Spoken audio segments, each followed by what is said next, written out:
আল্লাহ আমার রব, এই রবি আমার সব।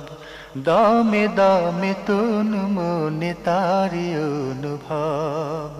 তোমার দুনিয়াতে আমি যেদিকে তাকাই, অথই নিয়ামতে ডুবে আছি সবাই। পাক পাখালির গানে শুনি তসবি কালো রব, তসবি কালো রব। আল্লাহ আমার রব, এই রবি আমার সব। আসসালামু আলাইকুম, আলহামদুলিল্লাহ, আসসালাতু ওয়াসসালামু আলা রাসূলিল্লাহ। প্রিয় দর্শক, আপনারা যারা দেশে আছেন প্রবাসে, সবাইকে জানাই অনেক অনেক প্রীতি ও শুভেচ্ছা। শুরু হলো অ্যান্টিবে আয়োজিত এবং লাভ হলো নিবেদিত অনুষ্ঠান আপনার জিজ্ঞাসা। আপনাদের সাথে আছি আমি জয়নুল আবেদিন আজাদ, আর আপনাদের মনে জাগা প্রশ্নের জিজ্ঞাসার জবাব দিচ্ছেন বিশিষ্ট আলেম ডক্টর মোহাম্মদ সাইফুল্লাহ। আসসালামু আলাইকুম ওয়া রাহমাতুল্লাহি ওয়া বারাকাতুহু। প্রিয় দর্শক, চলুন তাহলে জিজ্ঞাসার জগতে। শুরুতেই একটি ইমেল, এটি পাঠিয়েছেন শাহরুখ হোসেন তন্ময়। লিখেছেন, ইবনে মাজার 1610 নম্বর হাদিসে বলা হয়েছে, রাসূল সাল্লাল্লাহু আলাইহি ওয়াসাল্লাম তার পরিবারকে জাফর রাদিয়াল্লাহু তাআলা আনহুর শাহাদাতের পর তাদের জন্য খাদ্য প্রস্তুত করার নির্দেশ দেন। 1612 নম্বর হাদিসে আবার বলা হয়েছে যে, জারির রাদিয়াল্লাহু তাআলা আনহু বলেন, আমরা মৃতের বাড়িতে ভিড় জমানো এবং খাদ্য প্রস্তুত করে পাঠানোকে নিয়াহাতের অন্তর্ভুক্ত মনে করতাম। তাহলে কি হাদিস দুটি কন্ট্রাডিক্ট হয়ে গেল না? একটু বুঝিয়ে বলবেন। মৃত ব্যক্তির পরিবারকে খাওয়ানো নিয়াহার মধ্যে অন্তর্ভুক্ত নয়, মুজমা আলাই মাসআলা। আলেমদের মধ্যে কোনো দ্বিমত নেই, ঐক্যমতেই বক্তব্য সাব্যস্ত হয়েছে। আর এটাই লজিক, যৌক্তিক, বাস্তব, এটি বাস্তব। কারণ তারা এখন তাদের উপর একটা মুসিবত আবর্তিত হয়েছে, একটা বড় ধরনের মুসিবত আবর্তিত হয়েছে। তারা মানে হৃদয়ের দিক থেকে একটা কষ্টের মধ্যে আছে। তাদের এই কষ্টটা হালকা হবে যদি আশেপাশের যারা আছে তারা তাদেরকে অন্তপক্ষে একটু সহযোগিতা করে। মানে তারা রান্নাবান্না করা, খাওয়া ইত্যাদি তাদের জন্য কঠিন। সেক্ষেত্রে তাদেরকে খাবার মানে দিয়ে দেয়া, এই কাজটি এটা হচ্ছে উত্তম কাজ, কোনো সন্দেহ নেই। নবী সাল্লাল্লাহু আলাইহি ওয়াসাল্লাম সেটাই করেছেন। তাই এক্ষেত্রে সুন্নাহর বিধান হচ্ছে, কোনো ব্যক্তি মৃত্যুবরণ করলে তার আত্মীয় স্বজন, পরিবার পরিজনের লোকেরা তাদের কাছে খাবার নিয়ে যাবে, তাদেরকে খাবারের ব্যবস্থা করবে, যাতে করে তারা এই মানে শোকাহত অবস্থায় একটু নিজেদেরকে মানে নিজেদের কাছে অন্যদের সাপোর্টটা পেতে পারে, সহানুভূতি পেতে পারে। হ্যাঁ, এই জন্য ইসলামের পদ্ধতি হচ্ছে এটা। এর আকস উল্টা পদ্ধতিতে আমরা গিয়েছি, সেটা হচ্ছে এই যেটা আমরা তৈরি করেছি, সেটা হলো মৃত্যুর সাথে সাথেই ঘটা করে 4 দিনে, 7 দিনে, 40 দিনে আমরা ওই শোকাহত মানুষদেরকে বাধ্য করছি যে তোমরা আমাদেরকে দাওয়াত দিয়ে খাওয়াবে, উল্লাস করার জন্য। মানে এটা কোনোভাবেই লজিক না, কোনোভাবেই যৌক্তিক না। তারা মানে কি কারণে আমাদেরকে খাওয়াবে? তারা এই খাওয়ানোর কাজটি কিভাবে হতে পারে? এই কথাটাই পরের হাদিসের মধ্যে বলা হয়েছে, সেটা হচ্ছে এই মৃত ব্যক্তির বাড়িতে গিয়ে সমাগম করে। এখন আপনি যদি মৃত ব্যক্তির বাড়িতে গিয়ে সমাগম করেন আর খাবারের আয়োজন মানে যদি না থাকে, তাহলে তো তারাই খাওয়াইতে হবে আপনাকে। তখন তো তাদের অবশ্যই খাবারের আয়োজন করতে হবে। সেখানে সমাগম করা, সেখানে গিয়ে মানে বিলাপ করা, সেখানে গিয়ে একত্রিত হওয়া, মানে এই কাজগুলোকে নবী সাল্লাল্লাহু আলাইহি ওয়াসাল্লাম উৎসাহিত করেন নাই। তাদেরকে সহযোগিতা করতে বলেছেন, কিন্তু সেখানে গিয়ে বসে থাকবেন আর তাদেরকে বলবেন যে আমাদেরকে খাবারের আয়োজন করেন, আমরা আপনাদের এখানে বসে বসে গল্প করি অথবা গাঁথা আলোচনা করি, এটাই নিয়াহা। মানে এটাই হচ্ছে মূলত ঘটা করে বিলাপের আয়োজন করা, যে আহা লোকটা অনেক ভালো ছিল, বসে বসে আহা এই লোকটা এই কাজ করতো, আহা এই লোকটা এরকম ছিল, লোকটা দেখতে একটু লম্বা ছিল, লোকটা দেখতে একটু মোটা ছিল, তার ইত্যাদি ইত্যাদি, এই ফালতু কথা, সময় নষ্ট করা। এবং সেখানে বসে থাকবেন আর তাদেরকে বলছে যে আমাদের খাবারের জন্য আয়োজন করেন। তারা কই থেকে মানে এই যে কাজটা, এটাই মূলত গর্হিত কাজ। এটা তাদেরকে সহযোগিতা নয়, সহানুভূতি নয়, বরং তাদের প্রতি একটা বেইনসাফ করা, অন্যায় করা। তারা এমনিই শোকাহত, তারা এমনিই মানে তাদের হৃদয় ভঙ্গুর অবস্থায় আছে। সেই ভঙ্গুর অবস্থায় আপনি আবার তাদের উপর চাপিয়ে দিয়েছেন যে আপনাকে তারা অতিরিক্ত মেহমানদারি বোঝা। করাবে, অতিরিক্ত বোঝা মেহমানদারি করাবে। এই জন্য এই কথাটি আল্লাহ রাসূল সাল্লাল্লাহু আলাইহি ওয়াসাল্লাম নিষেধ করেছেন। এখানে কন্ট্রাডিকশন নেই, কন্ট্রাডিকশন নেই। পরের বক্তব্যটা হচ্ছে মানে তাদেরকে আপনি সেখানে সমাগম করে তাদেরকে খাওয়াতে আপনি বাধ্য করলেন। এই কাজটি আসলেই ইসলামী শরিয়াতে মানে যৌক্তিক দিক থেকেও গ্রহণযোগ্য নয়, আর ইসলামী শরিয়া কোনোভাবে এটাকে অ্যালাউ করে না। এই জন্যই আল্লাহ রাসূল সাল্লাল্লাহু আলাইহি ওয়াসাল্লাম এটাকে পছন্দ করেননি। আমরা বিষয়টি উপলব্ধি করলাম। প্রিয় দর্শক আরও লিখেছেন, মৃত ব্যক্তির জন্য বিলাপ করলে মৃত ব্যক্তিকে কবরে আযাব দেওয়া হয়, কিন্তু সে যদি ওসিয়ত করে যায় বিলাপ না করার জন্য, তাহলে কি হবে? অবশ্যই মৃত ব্যক্তি যদি ওসিয়ত করে যান যে আমার জন্য কেউ বিলাপ করবে না, এক্ষেত্রে তারপরে যদি কেউ বিলাপ করে থাকেন তাকে শাস্তি দেওয়া হবে না, কবরে আযাব দেওয়া হবে না। যে হাদিসের মধ্যে বলা হয়েছে ইন্নাল মাইয়িতা ইউআযাবু ফি কবরিহি বিবুকাই আহলিহি, কোন কোন লফজের মধ্যে এসেছে বিবাদি বুকাই আহলিহি, সহিহ বুখারী riwayat-এর মধ্যে এসেছে। রাসূলুল্লাহ সাল্লাল্লাহু আলাইহি ওয়াসাল্লাম বলেছেন যে মৃত ব্যক্তিকে কবরের মধ্যে শাস্তি দেওয়া হবে বিবুকাই আহলিহি, তার পরিবার পরিজনের কান্নার কারণে। এই বক্তব্যটি হাফিজ ইবনে হাজার আসকালানী রাহমাতুল্লাহ সহ জুমহুর আহলে হাদিসগণ এই বক্তব্যের ব্যাখ্যার মধ্যে স্পষ্ট করেছেন, এটা হচ্ছে যদি তিনি মানে তার জন্য কান্না করার ব্যাপারে মানে তিনি তাদেরকে ওসিয়ত করেন অথবা অনুমোদন দিয়ে যান, তাহলে এর জন্য শাস্তি পাবেন। কারণ তখনকার সময় এটি প্রচলন ছিল, এই প্রচলন ছিল। আমরা জানবো যে কোন গ্রাউন্ডে রাসূল হুদা সাল্লাল্লাহু আলাইহি ওয়াসাল্লাম এই বক্তব্যগুলো দিয়েছেন। প্রত্যেকটি বক্তব্যের সাথে গ্রাউন্ড কিন্তু সময় থাকে, স্পষ্ট ছিল। সেই গ্রাউন্ডটা ছিল এমন যে নবী সাল্লাল্লাহু আলাইহি ওয়াসাল্লাম যখন বলতেছিলেন তখন মূলত মানে এই ধরনের লোক থাকতো যারা বলতো যে আমি মারা গেলে 200 জন মানে ভালো মানের বিলাপ করতে পারে নারীকে একত্রিত করে আমার জন্য বিলাপ করা, বিলাপ শিল্পী। তো এই ধরনের অবস্থা তখন ছিল। এই জন্য আল্লাহ রাসূল সাল্লাল্লাহু আলাইহি ওয়াসাল্লাম এই কথা বলেছেন। কিন্তু যেই সমাজের মধ্যে সামান্যতম কোনো প্রচলন নেই, আর বাকি যে কান্নার সাথে বিলাপের কোনো সম্পর্ক নেই, অনিচ্ছাকৃতভাবে নিজের অজান্তেই মানে মনের কষ্টের কারণে যে কান্না এসে গিয়েছে, এটা এর মধ্যে অন্তর্ভুক্ত নয়। এই হাদিসের বক্তব্যের মধ্যে এটা অন্তর্ভুক্ত নয়। খুব ভালো করে খেয়াল রাখতে হবে, সেটা বিলাপ হিসেবে ধরা হবে না। তাই এখানে যে বুকা এর কথা বলা হচ্ছে সেটা হচ্ছে প্রচলিত যে বুকা রয়েছে, যে কান্না রয়েছে, যে কান্না মূলত মানে সমাজের মধ্যে প্রচলিত ছিল, তার সাথে যদি মৃত ব্যক্তির কোনো সম্পর্ক থেকে যায় অবশ্যই তিনি তাসাব্বুবের কারণে এর সাথে সম্পৃক্ত হওয়ার কারণে তার এই গুনাহ হবে এবং এর জন্য তিনি শাস্তিপ্রাপ্ত হবেন।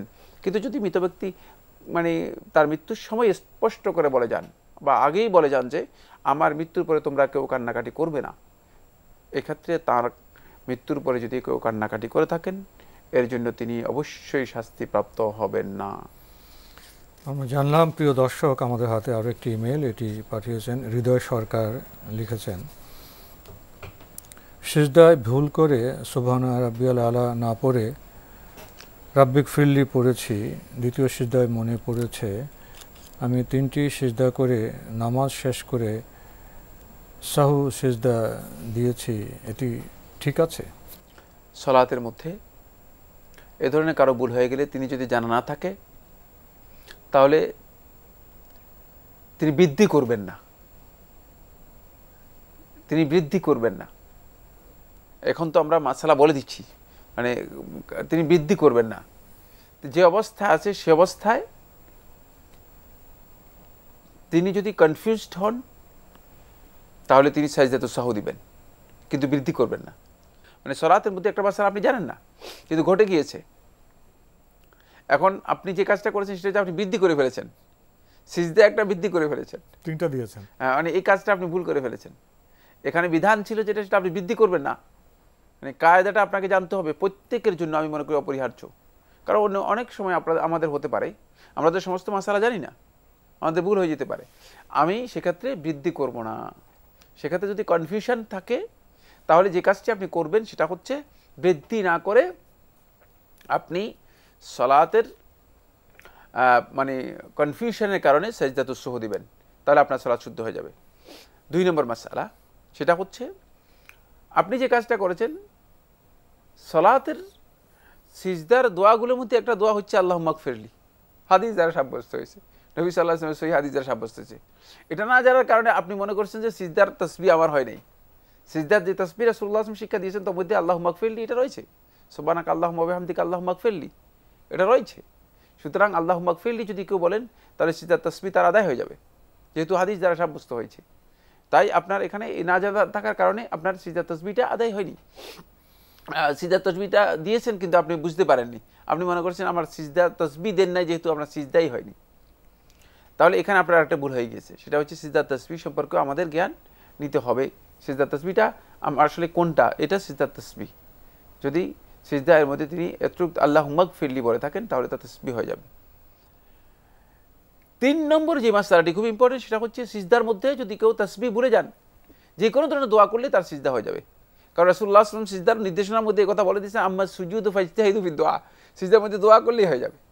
দোয়া যদি কোনো ব্যক্তি করে ফেলেন সিজদার মধ্যে, তার সিজদার বিষয়টি আদায় হয়ে যাবে। 4 নম্বর যে মাসআলাটি এখানে, সেটা হলো আপনি যেহেতু সিজদার মধ্যে যদি আপনি তাসবিহের হুকুম কি সেটা জানতেন, তাহলে আপনি আর সেখানে আপনাকে বিব্রত হতো না। জুমহুর আহলে হাদিস, জুমহুর উলামায়ে কেরামের বক্তব্য হচ্ছে সিজদার যে তাসবিহ রয়েছে এটি হচ্ছে মুস্তাহাব বা সুন্নাহ। আর সিজদা যেটা, সেটা হচ্ছে আপনি 7টি অঙ্গের উপর, জমিনের মানে উপর যে সিজদা করবেন, নিজের কপাল এবং নাককে রাখবেন, এটা হচ্ছে সিজদা। সুতরাং সিজদা আপনার হয়ে গিয়েছে, শুধু তাসবিহ হয় নাই। তাসবিহটা হচ্ছে সুন্নাত ও মুস্তাহাব, তাই সিজদা আপনাকে রিপিট করার কোনো প্রশ্নই আসে না। শুধুমাত্র সিজদা এই তাসবিহের ব্যাপারে এই যুগের মানে শেখ আব্দুল আজিজ আব্দুল্লাহ বিন বাজ রাহিমাহুল্লাহ তাআলা তিনি বলেছেন যে তাসবিহটা হচ্ছে ওয়াজিব। কিন্তু কোনো কারণে যদি কারো ভুলে ওয়াজিব ছুটে যায়, তিনি বলেছেন যে এর জন্য তাকে সেজদায়ে সাহু দিতে হবে না। তিনি তার বক্তব্যের মধ্যে, তার ফতোয়ার মধ্যে কথা উল্লেখ করেছেন যে তাকে সেজদায়ে সাহু দিতে হবে না। কিন্তু শেখ রাহিমাহুল্লাহ তাআলা তিনি বলেছেন যে সিজদা এর মধ্যে একবার তাসবিহ বলা অথবা রুকুর মধ্যে একবার তাসবিহ বলা এটি ওয়াজিব বলেছেন। তিনি তার ফতোয়ার মধ্যে এটা ওয়াজিব বলেছেন। তাই মানে যারা ওয়াজিব বলেছেন মানে তাদের কাছেও এই কথা প্রমাণিত হয়েছে, যদি কোনো কারণে ভুলে ছুটে যায় তাহলে তিনি কি করতে হবে না, সেজদায়ে সাহু দিতে হবে না। তাই আপনার কিন্তু সিজদা হয়ে গিয়েছিল, আপনি মানে এই হুকুমটা না জানা থাকার কারণে, যে তাসবিহের হুকুমটা কি সিজদায়ের মধ্যে, সেটা না জানা থাকার কারণে আপনি কি করেছেন, আবার অতিরিক্ত একটি সিজদা বৃদ্ধি করেছেন। সরকার, আপনার চিঠি ইমেল পড়ছিলাম, আপনি আরও লিখেছেন ইমামের সাথে 2 রাকাত পেয়েছি, এখন ইমামের সাহু সিজদা থাকলে ইমামের সাথে সাহু সিজদা দেব, না আমি দাঁড়িয়ে বাকি 2 রাকাত পড়ব? ধন্যবাদ এই ভাইকে প্রশ্ন করেছেন। না, ইমামের সাথে আপনাকে অনুসরণ করে ইমামের সাথে আপনাকে সালাত শেষ করতে হবে। ইমামের সালাম ফিরানোর পর তারপরে বাকি রাকাতগুলো আপনি আদায় করবেন, কিন্তু ইমামকে আপনাকে পরিপূর্ণরূপে অনুসরণ করতে হবে। যদি সাজদায়ে সাহু কোনো না কোনো কারণে ইমামের উপর ওয়াজিব হয়ে যায়, সেক্ষেত্রে মুক্তাদিগণ ইমামের অনুসরণ করবে, অর্থাৎ সাজদায়ে সাহুতে অবশ্যই মুক্তাদিগণ ইমামকে অনুসরণ করতে হবে। আপনি আরও লিখেছেন একটি হাদিসে আছে জোহরের আগে 4 পরে 4 তার জন্য জাহান্নাম হারাম। আমার প্রশ্ন, ফরজের পরে 4 রাকাত কি একসাথে, না 2 রাকাত করে? আর নিয়তটা কি হবে, সুন্নত না নফল? আর জোহরের আগে সুন্নত পড়তে না পারলে ফরজের পরে কিভাবে পড়ব, বলবেন?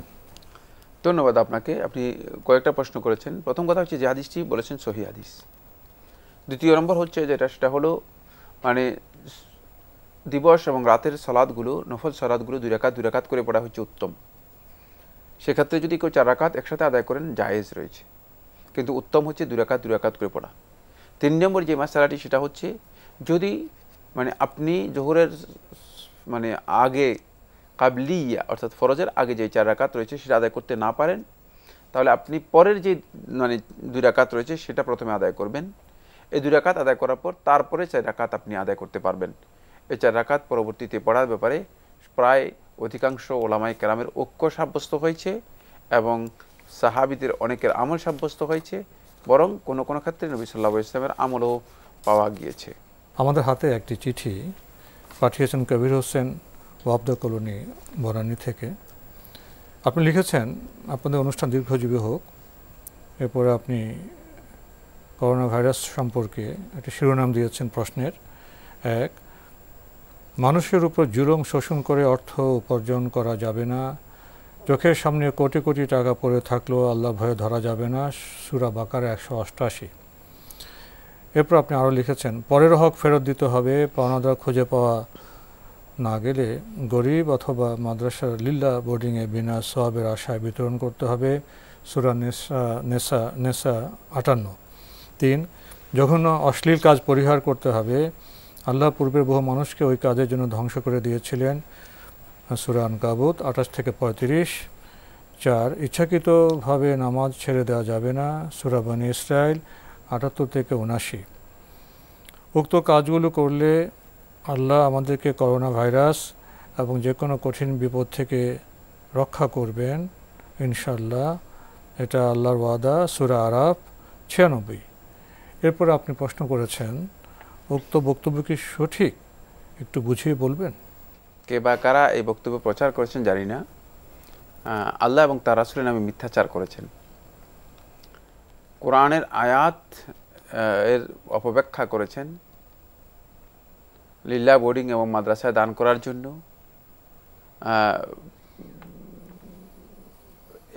এই বক্তব্যগুলো যেগুলো কোরআনের আয়াতের রেফারেন্স দিয়ে বলা হয়েছে, এই ধরনের কোনো আয়াত কোরআনে কারীমের মধ্যে নেই।